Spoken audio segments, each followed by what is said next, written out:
پھر اسی رہبانیت کی نفی ہو رہی ہے کہ جس میں سمجھا یہ جاتا ہے کہ اچھا کھانا پینا ہی برا ہے، کاہے کو پہنا جائے، بہت موٹا جھوٹا ہی کھانا چاہیے۔ اچھے کھانے پینے کا مطلب تو یہ کہ نفس پرستی ہو رہی ہے۔ اچھا پہننا جو ہے کیا ضروری ہے، موٹا جھوٹا پہن کے گزارا ہو جائے گا۔ اس معاملے میں سمجھ لیجئے کہ دو حالات میں صورت مختلف ہو جاتی ہے۔ اگر تو دین اللہ کا مغلوب ہے تو پہلا فرض آپ کا یہ ہے کہ اللہ کے دین کے غلبے کی جد و جہد کریں، بیشتر وقت بیشتر صلاحیتیں اس میں لگائیں۔ ظاہر بات ہے اچھا کھا ہی نہیں سکتے، اچھا پہن ہی نہیں سکتے، یہ اس کا منطقی نتیجہ ہو جائے گا۔ یہ اس لیے نہیں کہ رہبانیت کی وجہ سے نہیں کر رہے، اس وجہ سے کہ ممکن ہی نہیں۔ آپ اپنے اسی وقت کو لگائیں گے زیادہ کمائی کے لیے، محنت کریں گے دنیا کے لیے، زیادہ کمائیں گے تو اچھا کھائیں گے، اچھا پہنیں گے۔ آپ نے تو اپنا وقت جو ہے وہ لگا دیا ہے اللہ کے دین کے لیے، اگر لگائیں گے نہیں تو دین غالب کیسے ہو جائے گا؟ خود بخود تو نہیں ہوگا، آسمان سے تو نہیں ٹپک پڑے گا دین، اللہ فرشتے تو نہیں بھیجے گا دین غالب کرنے کے لیے، غالب تو آپ کو کرنا ہے۔ لہذا اس صورت میں تو نیچرل یہ ہو جاتا ہے کہ پھر کم سے کم کرو، کم سے کم کرو، کم سے کم کرو، اپنے معیار زندگی کو اور نیچے لاؤ، اور نیچے لاؤ، اور نیچے لاؤ، تاکہ زیادہ سے زیادہ وقت، زیادہ سے زیادہ اپنی صلاحیتیں، زیادہ سے زیادہ اوقات، زیادہ سے زیادہ اپنے وسائل کو آپ فارغ کر سکیں اللہ کے دین کے لیے۔ لیکن اس حالت میں یہ جو ہوتا ہے یہ کسی رہبانیت کی وجہ سے نہیں ہے، جیسے کہ صحابہ کرام نے سختیاں جھیلی، بھوک برداشت کی، گھر بار چھوڑے، لیکن وہ کسی رہبانیت کے نظریے کے تحت نہیں تھے۔ وہ ایک مثبت جہادی نظریہ ہے، جد و جہد، انقلابی جد و جہد، اور اس انقلابی جد و جہد میں تو دنیا میں جو بھی کوئی آئی ہے پارٹی، ریولوشنری پارٹی، اسے یہ سختیاں جھیلنی پڑی ہیں، چاہے وہ کمیونسٹ ہو یا کوئی اور ہو۔ انقلاب تو اس کے بغیر آتا ہی نہیں ہے۔ البتہ اگر دین غالب ہو گیا، قائم ہے، اب گویا کہ جو ریاست ہے، اسلامی ریاست ہے، نظام خلافت ہے، اب آگے دین کو پھیلانا اور عام کرنا اور مزید اس کے غلبے کی جد و جہد کی توسیع جو ہے یہ ریاست کے ذمے آ گئی۔ ریاست جو بھی اپنے شہریوں کے اوپر اس کے لیے بوجھ ڈالتی ہے، جو ٹیکس ڈالتی ہے، یا جو بھی والنٹیئرز مانگتی ہے، یہ لڑائی جو ہے ڈرافٹنگ کرتی ہے، وہ ٹھیک ہے، اس کے مطابق اگر اسے چاہیے 10,000 آدمی نکل آئے، باقی کی طرف سے یہ فرض کفایہ ادا ہو گیا۔ ریاست کے قائم ہونے کی شکل میں صورتحال بدل جاتی ہے۔ اب آپ اپنے گھر میں رہے، جو وقت آپ کے پاس ہے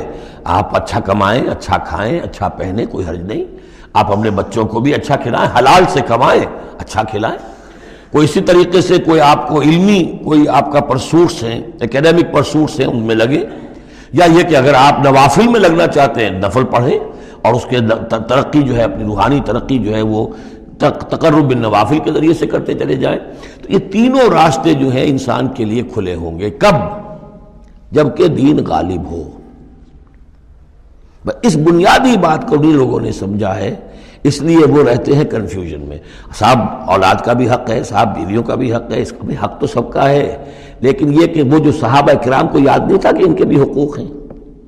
یا ان کا دین اور تھا، ہمارا دین اور ہے؟ کیا حضور کو پتہ نہیں تھا کہ میری ازواج مطہرات کے بھی دین ہے، ان کا بھی کیا بھی حق ہے؟ انہوں نے ذرا اپنے نفقے کے اندر اضافے کا مطالبہ کیا تو گویا کہ ایلا کا معاملہ کر لیا، گویا کہ طلاق کی دھمکی دے دی۔ یہ کیوں ہوا؟ کیا ان کے جو خاندان والے تھے ان کا حق نہیں تھا؟ ان کو وہ چھوڑ کر آ گئے مکے میں، اور بھیڑیوں کے حوالے کر کے آ گئے، گویا کہ قریش کے سرداروں کے حوالے ان کے رحم و کرم پر چھوڑ کر آ گئے نا مدینے، جن کو ہجرت کا حکم ملا ہے۔ یہ ساری چیزیں دین میں، یہ ہے دو شکلیں مختلف۔ ایک ہے دین مغلوب ہے تو پہلا فرض ہے یہ کہ دین کو غالب کرنے کی جد و جہد کرو، ایک جماعتی زندگی کے اندر منسلک ہو کر تن من دھن، ان صلاتی و نسکی و مایایا و مماتی للہ رب العالمین، کم سے کم نکالو اپنے لیے، کم سے کم۔ اب ظاہر بات ہے اس میں تو پھر کم سے کم پر ہی گزارا کرنا ہوگا،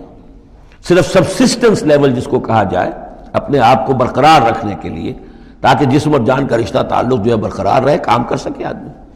ہاں جب دین غالب ہو جائے اب مسئلہ بالکل مختلف ہو گیا ہے، اب ریاست ہے، اور ریاست نے اپنی فوجیں بھی رکھی ہوئی ہیں، جو بھی ذرائع ہیں۔ ہاں جب بھی ضرورت ہوگی وہ شہریوں کو بلائے گی، اس وقت حاضر ہونا فرض ہو جائے گا،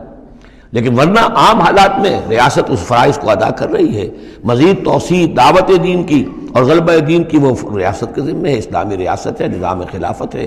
اب آپ جو ہے انڈیویجولز کی حیثیت سے اپنے کاروبار میں لگ جائیں، یا کوئی شخص اپنی روحانی ترقی میں لگ جائے، کوئی شخص یہ کہ دولت زیادہ سے زیادہ کمائے اور وہ اس کو ثواب کے کاموں میں صرف کرے، کوئی شخص جو ہے کسی سائنس میں کسی اور شعبے میں اسے علمی دلچسپی ہو جائے، تحقیق کے کاموں میں، سارے راستے کھلے ہوں گے۔ اس صورت میں اچھا کھانا، اچھا پہننا کوئی حرام شے نہیں، تو جبکہ رہبانیت اس حالت میں بھی اس کے لیے کوئی گنجائش نہیں چھوڑتی، تو یہاں اس کی نفی کی جا رہی ہے اس رہبانیت کے نظریے کی۔ قل من حرم زینت اللہ التی اخرج لعبادہ، کہیے ان سے پوچھئے کس نے حرام کی ہے وہ زینت جو اللہ نے نکالی ہے اپنے بندوں کے لیے، والطیبات من الرزق، اور کس نے حرام کیے ہیں پاکیزہ کھانے کی چیزیں۔ قل ہی للذین آمنوا فی الحیات الدنیا، کہہ دیجئے یہ تمام چیزیں دنیا کی زندگی میں بھی اللہ تعالیٰ نے تو اہل ایمان ہی کے لیے بنائی ہیں، خالصۃ یوم القیامہ، ہاں دنیا میں وہ کفار کو بھی دے رہا ہے، تم بھی کھا پی لو برت لو یہاں پہ جو کچھ کرنا ہے، اس لیے کہ آخرت میں تمہارا کوئی حصہ نہیں ہے، البتہ آخرت میں جا کر یہ تمام اچھی چیزیں خالصتاً یوم القیامہ، قیامت کے دن تو یہ خالصتاً جو ہے اللہ کے اہل ایمان بندوں کے لیے ہو جائیں گی، پھر کافر کو کوئی شے نہیں ملے گی۔ کذالک نفصل الآیات، اس طرح ہم اپنی آیات کی وضاحت کرتے ہیں، لقوم یعلمون، ان لوگوں کے لیے جو علم رکھتے ہو یا جو علم حقیقی حاصل کرنا چاہیں۔ قل انما حرم ربی الفواحش ما ظہر منها وما بطن، کہہ دیجئے کہ میرے رب نے تو حرام قرار دیا ہے بے حیائی کی باتوں کو، خواہ وہ اعلانیہ ہوں اور خواہ چھپی ہوئی ہوں، بے حیائی خواہ چھپی ہوئی ہو وہ بھی اللہ تعالیٰ کو پسند نہیں ہے، وہ بھی حرام ہے۔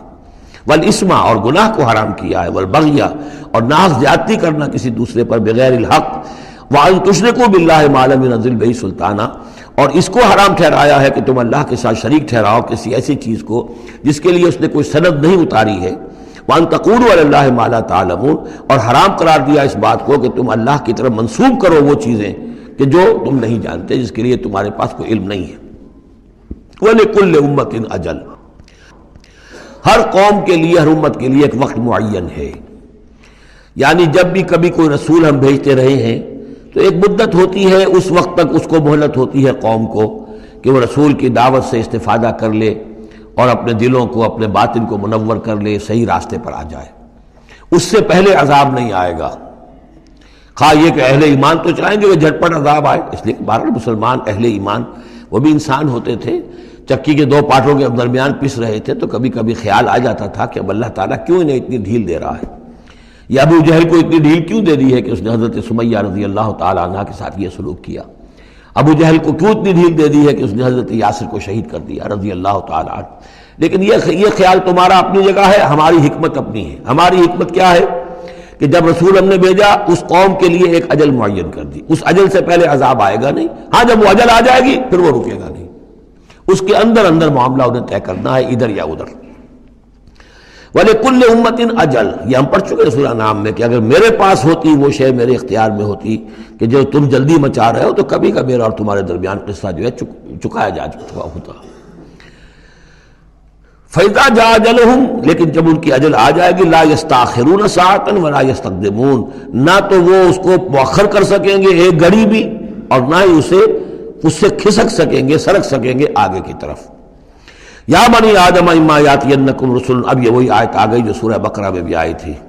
فاما یاتینکم منی ھدی فمن تبع ھدای فلا خوف علیہم ولا هم یحزنون والذین کفروا وکذبوا بآیاتنا اولئک اصحاب النار هم فیہا خالدون۔ یا بنی آدم اما یاتینکم رسل منکم، اے بنی آدم جب بھی تمہارے پاس آئیں گے رسول، تم ہی میں سے ہوں گے، تم میں سے تمہاری قوم کے لوگ ہوں گے، یقصون علیکم آیاتی، جو تمہیں میری آیات سنائیں گے، فمن اتقی واصلح، تو جو بھی تقوی کی روش اختیار کرے گا اور اصلاح کر لے گا اور نیکی کی روش اختیار کرے گا، فلا خوف علیہم ولا هم یحزنون، ان کے لیے نہ کوئی خوف ہوگا اور نہ وہ کسی حزن سے دوچار ہوں گے۔ والذین کذبوا بآیاتنا واستکبروا عنہا، اور جو ہماری آیات کو جھٹلائیں گے اور تکبر کی بنا پر انہیں رد کر دیں گے، استکبروا عنہا، استکبار کی بنیاد پر، تکبر کی بنیاد پر رد کر دیں گے، اولئک اصحاب النار هم فیہا خالدون، وہ جہنمی ہوں گے اور رہیں گے ہمیشہ ہمیش۔ فمن اظلم ممن افترى علی اللہ کذبا وکذب بآیاتہ، پھر وہ اس شخص سے بڑھ کر ظالم اور کون ہوگا جو اللہ کی طرف کوئی غلط بات منسوب کرے، افتراء کرے اللہ کی طرف، اور یا اللہ کی آیات کو جھٹلائے، یہ دونوں ہم وزن ہیں۔ اولئک ینالہم نصیبہم من الکتاب، ان کو جو بھی دنیا میں رزق وغیرہ کا معاملہ ہے وہ تو ان کو مل جائے گا، یہاں دنیا میں تو ہم نے یہ سورہ بنی اسرائیل میں مضمون آئے گا، اب کوئی شخص کفر کرے اللہ فوراً اس کی روزی روک لے اور ایک دن کے اندر اندر وہ یہ بھوک سے مر جائے، ایسا نہیں ہے۔ جو ہم نے یہاں پہ ان کے لیے لکھا ہوا ہے، جو رزق ہے اس دنیا کے اندر، وہ تو انہیں ملتا رہے گا، وہ رکتا نہیں ہے، انہیں اپنے اس نصیب میں سے حصہ مل جائے گا۔ حتیٰ اذا جاءتہم رسلنا، ہاں پھر جب ہمارے فرشتادے، ہمارے بھیجے ہوئے فرشتے ان کے پاس آ جائیں گے، یتوفونہم، ان کو قبض کرنے کے لیے، قالوا این ما کنتم تدعون من دون اللہ، تو وہ کہیں گے کہاں ہیں وہ جن کو آپ پکارا کرتے تھے اللہ کے سوا، جن کو ڈنڈوت کرتے تھے اور جن کے سامنے متھے ٹیکتے تھے اور جن سے دعائیں کرتے تھے اور گڑ گڑاتے تھے۔ قالوا ضلوا عنا، وہ کہیں گے وہ سب گم ہو گئے، ہوا ہو گئے، ہم سے سب جاتے رہے، ضلوا عنا وشہدوا علی انفسہم انہم کانوا کافرین، اور وہ خود اپنے خلاف یہ گواہی دیں گے کہ واقعتاً ہم تھے ناشکرے، ہم نے کفر کی روش اختیار کی۔ قالت خلوا فی امم قد خلت من قبلکم من الجن والانس، کہا جائے گا کہ اچھا داخل ہو جاؤ ان امتوں میں جو تم سے پہلے گزر چکی ہیں، جنوں اور انسانوں میں سے، نار میں، آگ میں، یعنی ایک ایک قوم کا حساب ہوتا جائے گا اور وہ جہنم کے اندر جھونکے جاتے رہیں گے، پہلی نسل گئی، پھر اس کے بعد دوسری آئی، دوسری گئی، تیسری آئی، اب ان میں ایک مکالمہ ہوگا۔ ظاہر بات ہے جو پہلے گئے تھے وہ تھے بزرگ، بڑے تھے، لیڈر تھے، یا یہ کہ وہ پچھلی نسل تھی جنہوں نے بدعات شروع کی تھیں، خرافات کا آغاز کیا تھا، یہ بعد میں آنے والے ان پر لعنت کریں گے کہ تم نے ہمیں مروایا، تمہاری وجہ سے ہم بھی برباد ہو کر یہاں آئے ہیں، تو تمہیں دوہرا عذاب ملنا چاہیے۔ لیکن یہ کہ وہاں وہ کہیں گے کہ نہیں، ہم جیسے ہم گمراہ تھے ویسے انہوں نے تمہیں گمراہ کیا، تو یہ مکالمہ ہوگا۔ اور یہ نوٹ کر لیجئے، یہ جو میں نے عرض کیا تھا کہ اس سورہ مبارکہ میں ایام اللہ جو ہے یہ اس کا مین تھیم ہے، تو ایام اللہ کو یوں سمجھیے کہ ایک تو انسانی تخلیق کے اعتبار سے، ایک تو وہ ازل ہے جبکہ آدم کی تخلیق ہوئی، قصہ آدم و ابلیس ہوا، یہاں سے تو ہمارا وہ وقت جو ہے وہ شروع ہوتا ہے، اور جنت اور دوزخ میں پہنچ کر گویا کہ وہ ایک دور ختم ہوتا ہے، وہ آخری بات ہے۔ یہ ہے انتہا اور ابتدا۔ اس کے مابین ہے کہ جو انبیاء آئے، رسول آئے، ان کی داستانیں ہیں، ان کے حالات ہیں، ان کے واقعات ہیں، قوم نوح اور قوم ہود اور قوم صالح۔ تو یہ یہاں پر ایسا کیا گیا کہ پہلے وہ تخلیق کا مرحلہ آدم کا، اور وہ قصہ آدم و ابلیس آ گیا اول۔